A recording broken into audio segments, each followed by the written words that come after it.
ketika melakukan satu project itu ada yang namanya sketsnya atau blueprint-nya. Di mana dari blueprint ini menjadi pedoman untuk membangun satu gedung, mungkin juga jalan. Nah, pakai ada gambarnya dulu, ada rancang bangunnya. Nah, seperti itu. Termasuk juga dengan keuangan kita. Keuangan kita juga ada blueprint-nya. Nanti boleh teman-teman sambil enjoy aja, ya. Nanti di sesi akhir baru kita akan diskusi lebih santai, lebih enak, lebih nyaman lagi. Kita belajar dua arah, pembelajaran dua arah. Oke. Money blueprint itu apa sih? Apa definisinya? Yaitu segala pandangan, keyakinan terhadap uang. Jadi kita punya pandangan, keyakinan terhadap uang. Di mana pandangan atau keyakinan ini bersumber dari situasi atau pengalaman di masa lampau. Dan mempengaruhi pola, sikap, dan tindakan. Khususnya di dalam keuangan. Ya. Mari kita lihat. Achtung, ini bahasa Jerman ini teman-teman. Perhatian bahwa money blueprint yang keliru membuat uang itu menjadi sesuatu yang sangat menakutkan. Nah, ini kalau bahasanya ada traumatik tertentu. Wah, ini dia. Money blueprint yang keliru. Seperti apa sih money blueprint yang keliru? Yang pertama, uang adalah sumber masalah. Ada orang-orang yang berkeyakinan kalau makin banyak uang, aduh, masalah tuh makin gak beres-beres deh. Ada yang seperti itu. Dan saya pernah bertemu dengan orang-orang yang berpikiran demikian. Yang kedua adalah uang bukan segala-galanya. Jadi kalau misalnya bicara uang, pasti ini orangnya matre. Otaknya, di dalam otaknya pikiran cuma uang doang. Nah ini. Yang ketiga, ini yang paling sering nih. Ya ilah bro, uang kan nggak dibawa mati. Ngapain sih capek kerja terus. Dari jam 8 sampai jam 8. Kan uang nggak dibawa mati kali. Ada yang sampai bicara seperti itu. Yang keempat, uang itu nggak bikin bahagia. Ya biasanya juga gara-gara apa? Kan sumber masalah. Yang namanya masalah itu mah nggak bikin bahagia. Kemudian yang kelima, uang itu membuat sikap serakah. Kalau banyak uang itu pasti orangnya serakah. Apalagi nih teman-teman, aduh, kalau kita nonton di TV-TV kita sekarang, kalau nonton di TV, ya saya nggak tahu tuh stasiun TV-nya mana, tapi kalau rata-rata di sinetron kita, kalau udah orangnya kaya, rumahnya gede, mobilnya banyak, pasti cenderung jadi pemeran yang jahat. Nah ini secara tidak sadar kalau sering-sering kita tonton film yang model begitu, itu menciptakan money blueprint juga yang salah. Oh, orang kaya punya banyak uang tapi serakah bukan main. Orang kaya punya banyak uang tapi jahat bukan main. Nah, akhirnya tercetuslah money blueprint keliru yang nomor 5 ini. Kok bisa terjadi? Bagaimana bisa terjadi? Proses nilai kepercayaannya seperti itu. Bagaimana bisa terjadi? Yuk kita lihat. Ini boleh sambil chat teman-teman. Nah, ini gambaran apa nih teman-teman? Sketch apa nih? Boleh sambil chat dong teman-teman. Ini adalah gambaran gunung es ya teman-teman ya. Kalau saya lihat gambar gunung es ini, saya teringat film masa kecil saya. Yaitu film Titanic. Film Titanic ya. Berarti ketahuan dong usia saya kayak udah berapa tuh ya. Masa kecil saya film Titanic. Di mana kalau di film Titanic itu kapal Titanic yang begitu besar, kapal yang paling mewah pada zaman itu, tenggelam akibat nabrak gunung es. Nah, gunung es bagian atas apa bagian bawah ya teman-teman? Sampai dia itu tenggelam itu gunung es mana tuh? Atas apa bawah? Nah ya terjadinya tabrakan itu dia nabrak gunung es bagian bawah. Bagian atas itu masih bisa kelihatan dan bisa dihindari. Tapi kalau yang bawah ini, kapal itu nggak kelihatan, terus ternyata gunung esnya yang di bawah itu, wah ternyata sangat lebar dan kokoh. Nah ini pikiran kita pun seperti gunung es ini teman-teman. Ya, seperti apa nih? Kita lihat.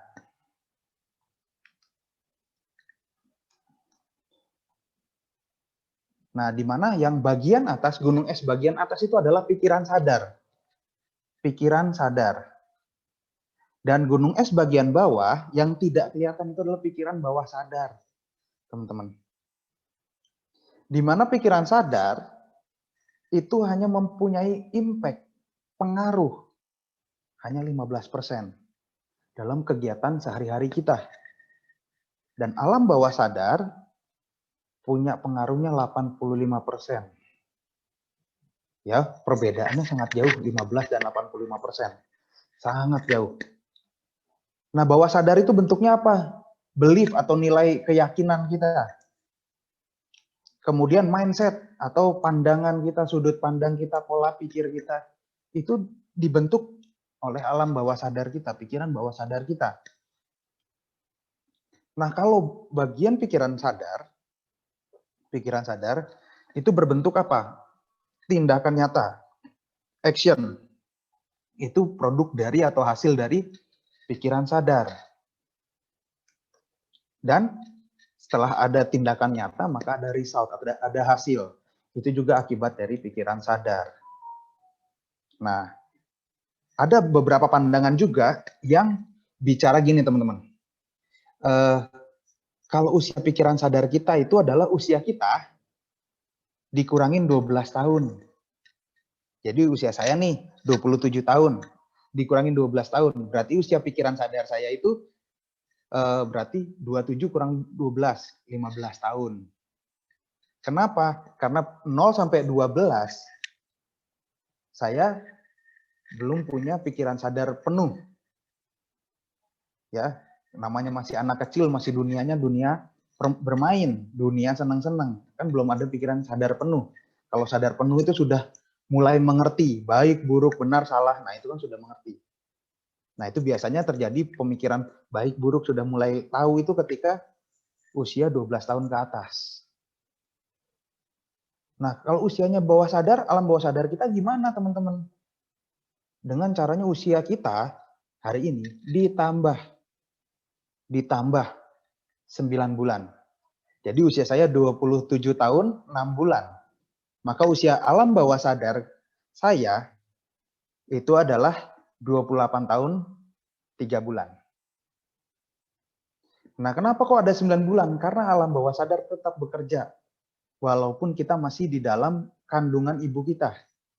Alam bawah sadar kita sudah bekerja di situ. Dan alam bawah sadar tidak pernah istirahat sama sekali. Jadi 7 kali 24 jam dia bekerja terus.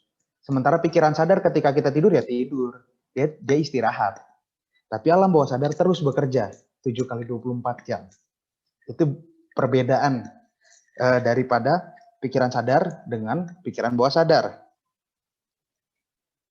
Nah, bagaimana cara kerja pikiran bawah sadar nih? Cara kerjanya bagaimana? Yang pertama itu ada experience atau pengalaman, environment atau lingkungan, atau yang ketiga ada education atau pengajaran. Ditambah, ini ada rumusnya teman-teman ya. Adanya emosi itu bukan marah-marah aja teman-teman. Ada intensitas perasaan yang kuat. Atau adanya frekuensi.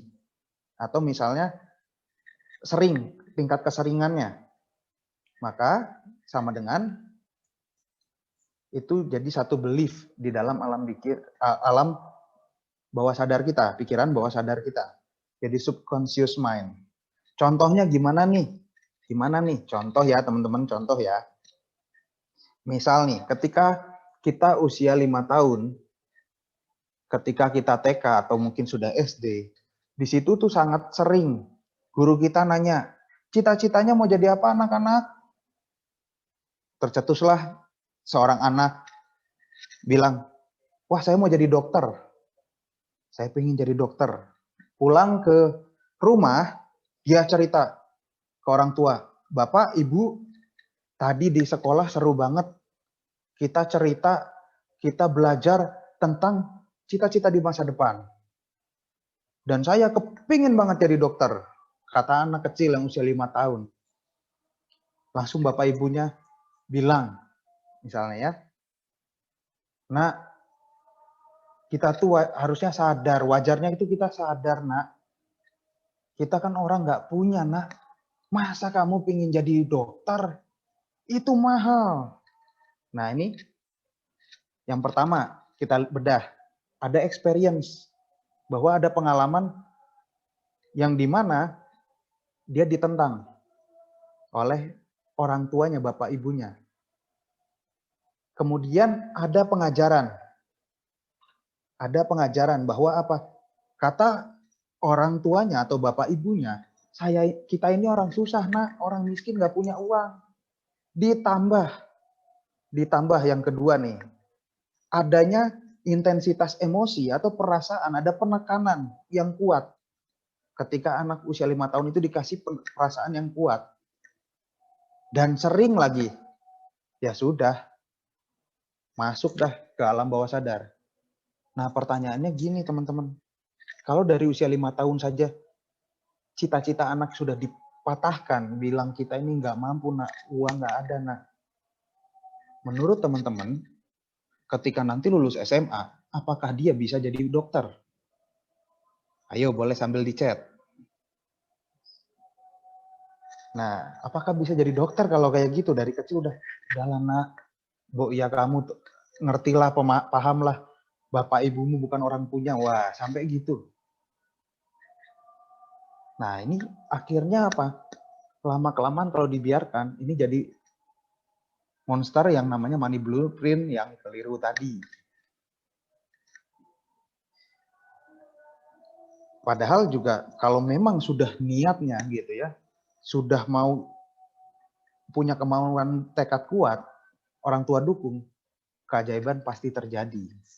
Nah, nanti kita sambil lihat lagi ya teman-teman ya. Kita sambil jalan.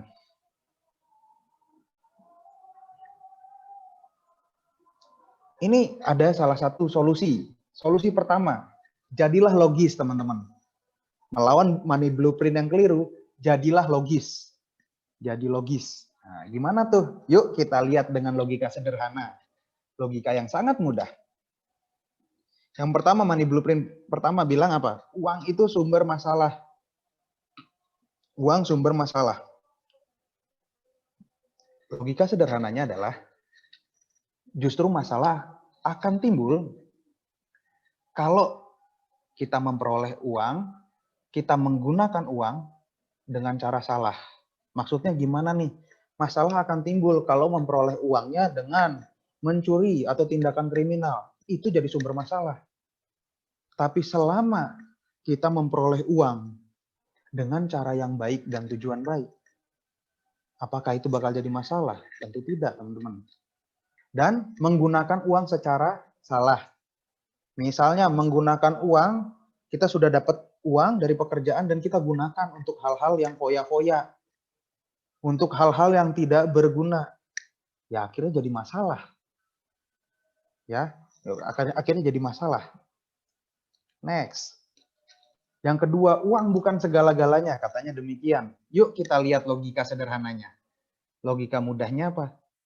Justru kalau punya banyak uang, maka segala kebutuhan, sandang, pangan, papan, bakal terpenuhi dengan baik. Tapi kalau nggak punya uang, wah, bahaya ini, kebutuhan-kebutuhan bisa tidak terpenuhi. Justru karena punya uang, segala kebutuhan itu bisa dilakukan dengan baik, dicukupi dengan baik. Nah ini lagi nih, uang nggak dibawa mati bro, katanya kan gitu. Logika sederhananya bahwa apa?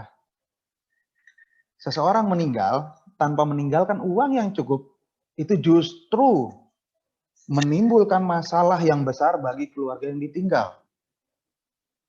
Kalau yang sudah meninggal, sudah berjalan menuju Tuhan. Nah, pertanyaannya, yang keluarga ditinggalkan ini, kan masih berjalan di dunia yang memang masih butuh makan, butuh juga pendidikan, butuh juga kehidupan layak. Ketika meninggal tanpa meninggalkan uang yang cukup, ini bakal jadi masalah, teman-teman. Memang tidak akan dibawa mati, tapi alangkah bahagianya kalau kita bisa meninggalkan, ketika kita berpulang, meninggalkan uang yang banyak, aset yang berkelimpahan untuk keluarga kita, untuk anak waris kita, itu kan jauh lebih impactful ya, teman-teman. Yang kemudian uang nggak bikin bahagia, katanya begitu. Justru karena memiliki uang yang cukup, kita makin bahagia.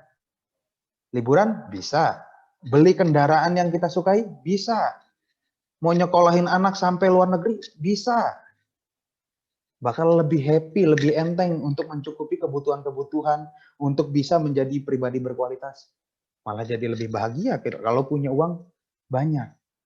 Nah, pandangan-pandangan ini kita hack, kita melatih diri ngehacknya dengan apa? Logika sederhana aja, teman-teman. Nggak pakai baper-baperan. Yang kemudian ini nih, uang membuat serakah, katanya demikian. Apalagi di sinetron-sinetron ya, di TV-TV kita selalu bikin begitu. Orang kaya pasti serakah. Nah, justru karena memiliki uang yang cukup, kita makin bahagia dengan beramal dan kegiatan sosial bagi sesama. Ini saya dapatnya, sosok inspirasi saya adalah Bill Gates, teman-teman. Di mana dia dan istrinya sangat giat beramal, kegiatan sosial, kegiatan kemanusiaan. Wah, itu luar biasa, teman-teman. Ternyata dengan makin berlimpahnya uang, ternyata bisa loh makin beramal, makin berguna, bermanfaat bagi sesama kita. Ini yang disebut sukses mulia, teman-teman. Sukses secara keuangan, mulia bagi kemanusiaan. Wah, ini quotes banget nih, ya. Nah, solusi kedua tadi latihan logika sederhana. Nah, yang kedua ini latihannya adalah latihan kelimpahan namanya. Latihan kelimpahan. Apa itu latihan kelimpahan? Latihan kelimpahan itu dari mental atau mindset kelimpahan, teman-teman. Apa sih mindset kelimpahan? Itu adalah rasa aman yang mendalam dan punya keyakinan bahwa dunia itu sudah menyediakan segala kelimpahan untuk berbagi. Dalam hal ini penyedianya adalah Tuhan sendiri dengan apapun agamanya, teman-teman, ya. Punya keyakinan bahwa Tuhan sudah menyediakan di dunia ini segala kelimpahan untuk saya, keluarga saya, dan seluruh saudara kenalan saya. Nah, ini. Dan selalu berpikiran itu ada peluang untuk berbuat baik. Nah, ini mental kelimpahan, teman-teman. Selalu maunya memberikan yang terbaik. Kenapa? Karena Tuhan itu sudah menyediakan bagiku yang terbaik. Jadi ketika sudah pakai mental kelimpahan, ini enggak cepat panas. Ketika ada orang misalnya lebih berhasil dari kita bakal lebih senang, lebih bahagia ketika orang juga bisa sukses. Kita bakal jadi sedih kalau tidak bisa membantu orang lain, tidak bisa berguna buat orang lain. Nah, ini mental kelimpahan, teman-teman. Mental kelimpahan. Gimana nih kita ngelatih mental kelimpahan kita nih? Bagaimana caranya? Ini ada beberapa latihannya. Saya ngambilnya latihan ini dari David R. Hawkins. Beliau adalah seorang psikolog. Nah, beliau yang ngukur tingkat energi di dalam diri manusia dengan sikap-sikap yang ada. Nah, saya nanti bisa di googling level energi dari emosi, misalnya gitu, googlingnya pasti dapat ya, teman-teman. Nah, saya ambil yang teratas. Bagaimana perasaan-perasaan keberlimpahan itu ada. Yang pertama, penerimaan. Ini tercermin dalam sikap memaafkan. Caranya gimana? Kita latihan merilis segala dendam, akar kepahitan, luka batin, kita lepaskan. Kita terima dulu, kita terima, lalu kita memaafkan, pelan-pelan itu segala pengaruh-pengaruh negatif dari masa lalu, atau misalnya kepahitan masa lalu, itu pelan-pelan akan dirilis dengan rasa penerimaan. Nah, yang kedua adalah bijaksana. Ini energinya bagus, sangat positif. Gimana tuh? Yaitu punya pemahaman yang baik, bisa memahami pasangan, memahami orang tua, memahami anak, tetangga, siapapun. Kita mudah sekali untuk memahami mereka. Cara mengasahnya gimana? Dengan permenungan yang mendalam. Nah, ini kalau permenungan mendalam ini bisa ditemukan dengan caranya apa? Gampangnya meditasi, teman-teman. Dengan bercakap-cakap dengan diri sendiri. Jadi, teman-teman, mulai malam ini, kalau kita ngobrol sama diri sendiri itu jangan disebut gila, teman-teman. Bahwa itu sudah jalan menuju kebijaksanaan loh, teman-teman. Sudah on track ke dalam kebijaksanaan. Punya pemahaman yang baik lewat permenungan yang mendalam. Wah, ini dia puitis banget saya malam ini ya. Kemudian energi yang ini adalah cinta. Seperti apa? Orang yang mencintai itu dia punya rasa hormat. Dia akan mudah sekali menghormati. Nah, rasa hormat pada siapa? Pada seluruh ciptaan. Bukan hanya kita merasa hormat pada siapa? Pada keluarga kita yang lebih tua, pada atasan kita di pekerjaan.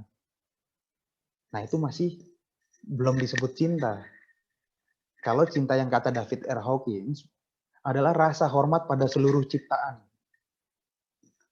Mau siapapun kita punya rasa hormat, rasa santun, nah itu sudah masuk ke dalam energi cinta. Berarti sudah latihan keberlimpahan. Kita next. Energi yang baik kemudian adalah yang makin tinggi ini adalah sukacita. Sukacita. Seperti apa nih? Sikapnya yaitu tenang dan hening. Dan latihannya apa? Paradigma belas kasih. Tenang dan hening itu apa? Gampangnya tidak gampang terhasut. Kemudian melihat segala sesuatu lebih penuh, lebih utuh, lebih luas lagi. Dan punya pandangan belas kasih kepada sesama. Ini kalau sudah sampai level yang sukacita, itu adalah bagaimana badan kita ini terdorong untuk melakukan kebaikan tanpa mikir untung rugi. Bagaimana nanti kondisi orang itu dan seterusnya, tidak ada pikiran, ya sudah memberi.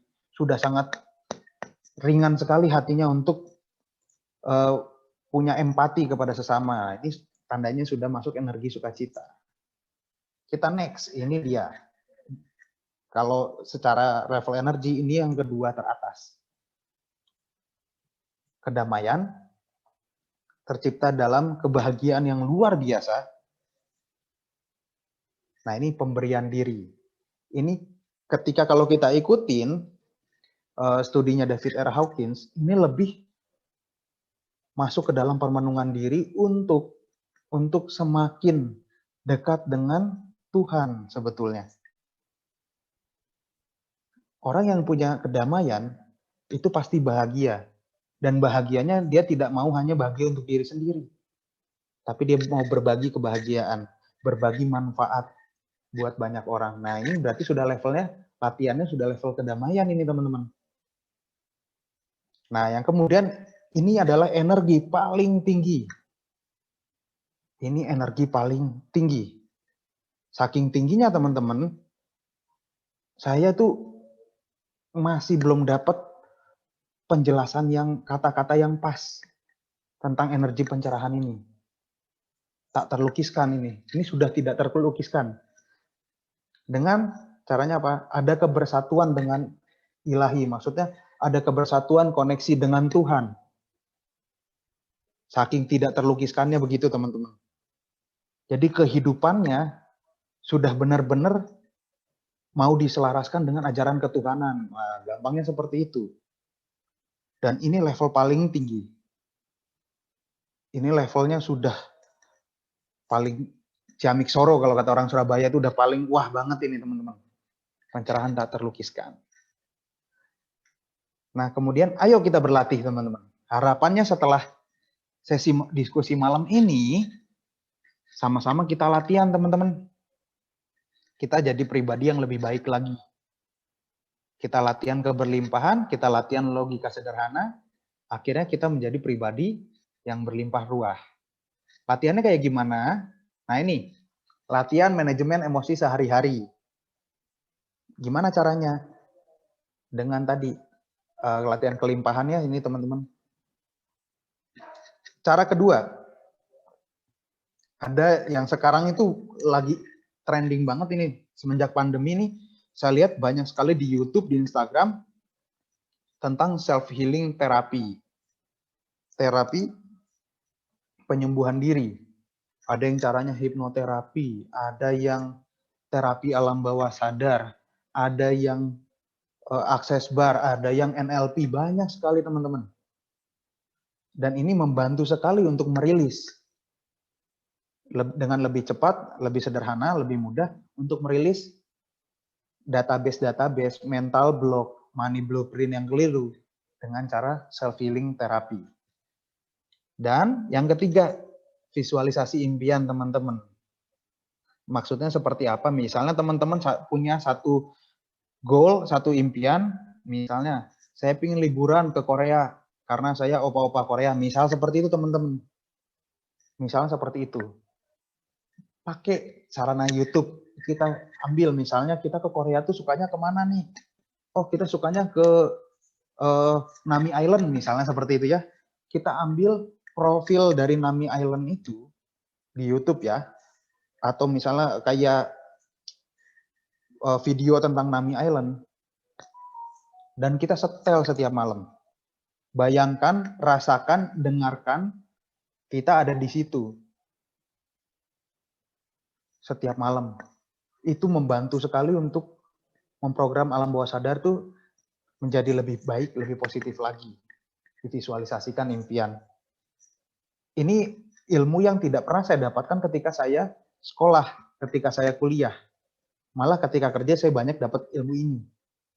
Karena ketika pribadinya atau orangnya jadi berkualitas, maka otomatis yang namanya pengembangan diri itu akan sangat mudah, sederhana, menyenangkan. Hidupnya juga makin berkelimpahan. Oke teman-teman, itu sharing saya. Nanti habis ini mungkin